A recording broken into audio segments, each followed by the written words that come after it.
The 1980s was an experimental time for anime. Everybody was making straight-to-video OVAs, and it didn't always work. Some anime failed, some became really popular, and then there's those anime that absolutely nobody talks about. Today's video falls into that last group. Today we're going to take a look at Space Family Carlvinson from 1988, and I hope you enjoy it.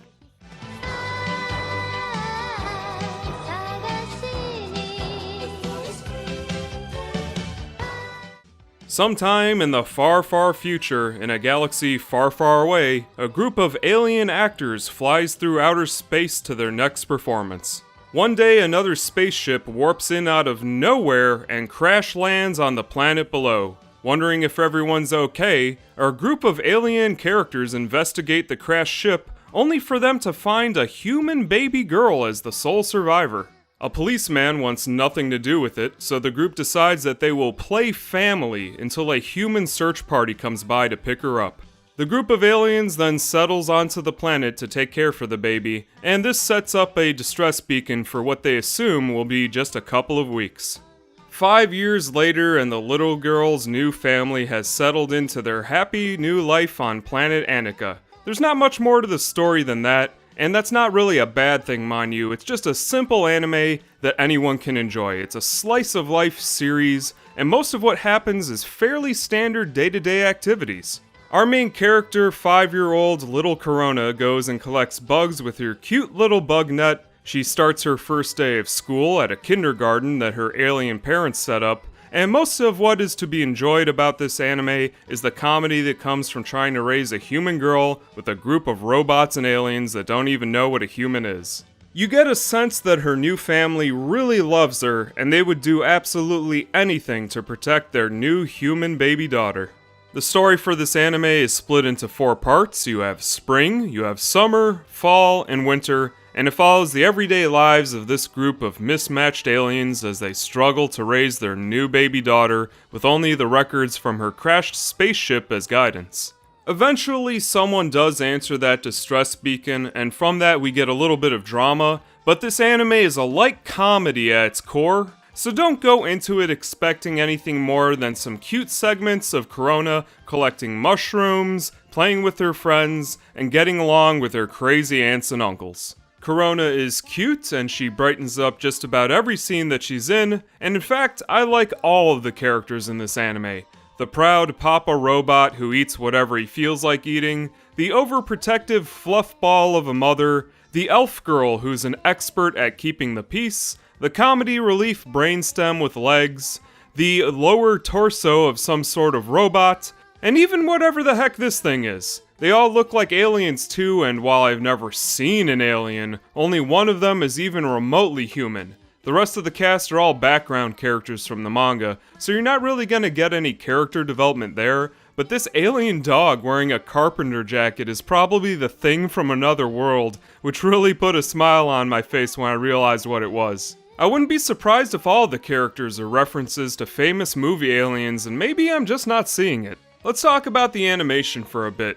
While it's not great as far as comedies go, I think it does the job just fine. This anime was Studio Doga Kobo's first OVA, and they didn't even make another anime until 2005. Whatever they did in that 15-year gap is anyone's guess, but they're now famous for the anime series Yuru Yuri from 2011.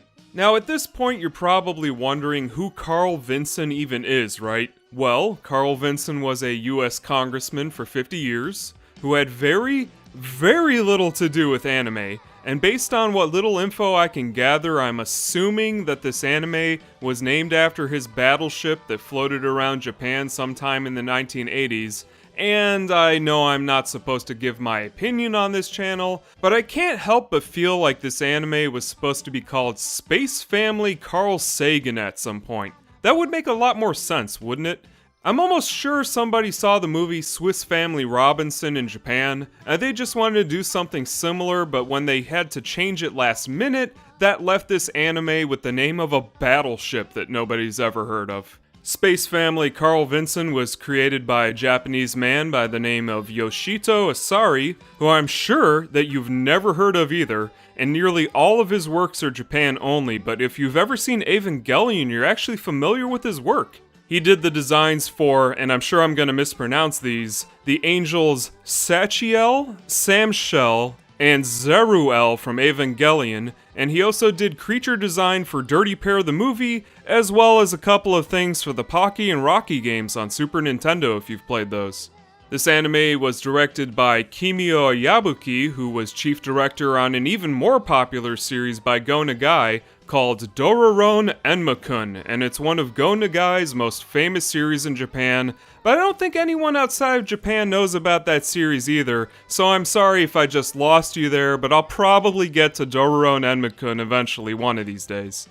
If this got a full anime series, it would have been huge, and the fact that it never got one is a total mystery to me. Even other anime from the 1980s thought that this was gonna be big, and I can prove it to you with a clip from the anime Magical Emmy, the Magical Star, that showed us a little cameo of what they thought that might be like.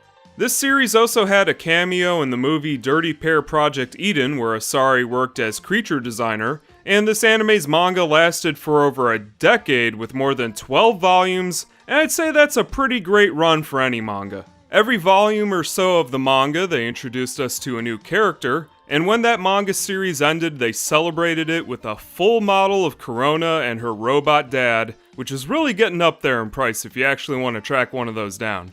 I think the only reason people don't know about it is because it plays things just a little bit too safe. I mean, sure, it's one of the cutest things I've ever seen, but anime needs to make a really big impression on you to get picked up for that full anime series. And with that said, I still give this a light recommendation just for how cute it is and the crazy character designs. Getting into the anime any more than that would just spoil it for you, so take my word for it that it's down to earth and it's as heartwarming as anime can get. Every bit of this anime is sincere, relatable, and completely safe for the whole family, and while I enjoyed it, I'm not really sure who I would recommend it to. A couple of the jokes fall flat, but is this the sort of thing that modern anime fans would even like? It's a story about a cute girl and her family of weird alien parents, and I'm not really sure if people are really into that sort of thing these days. Did you like Tokyo Godfathers? Maybe you're just kinda tired of fan service and you need a break to watch something without any drama. If all that sounds good to you and you need something cute to brighten up your day, then this is a great anime to do it. The only bad thing I can say about it is I wish there were more, and who knows, maybe one day we'll get that modern remake. Don't be sad that it's over, be happy that it happened.